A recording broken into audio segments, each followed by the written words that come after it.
so ayan, meron tayong iPhone 12 na ginagawa, short to ground. Meron tayong suspicious component na nakita, parang short to ground. So gagawin natin dito, i-inject tayo ng voltage 1.6, pitik lang para hindi ma-pwersa. Ayan, okay.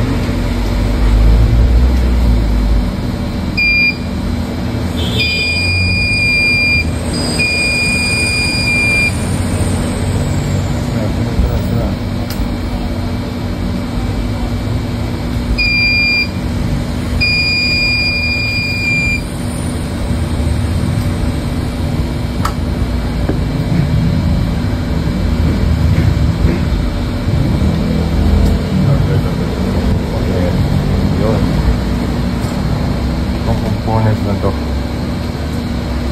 capacitor. So yan si capacitor. Pagka tinignan natin sa diagram, related siya dito. Ano ang sasakto dito sa isa?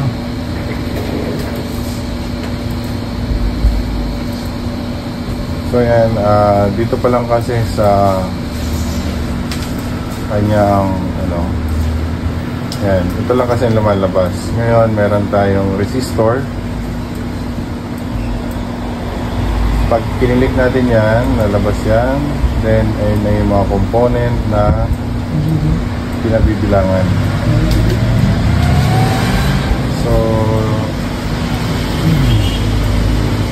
ayan, so ito na yung capacitor na apektado, na pag ito ay nagkaroon ng problema, lahat na nakailom na yan ay apektado. Hindi mag-boot ang system natin, hindi magta-charge, no power it means.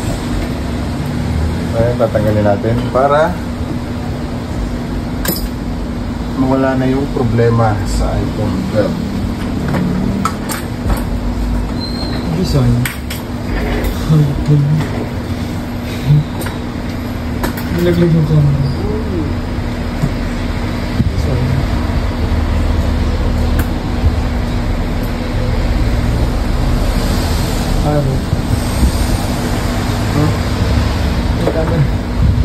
Hindi mo i-label yung ano. Oh, ganun talaga ang ano niyan, design. May design na isang camera. Parang may natila siya ata.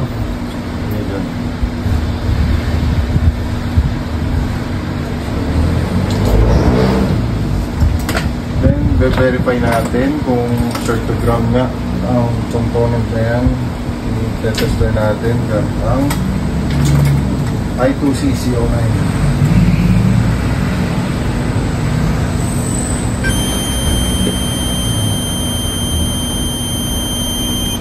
Buzzer.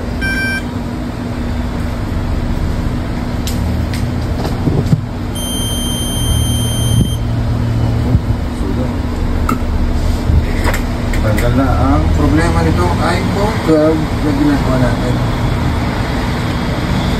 Subukan ko lang siya tanggalan.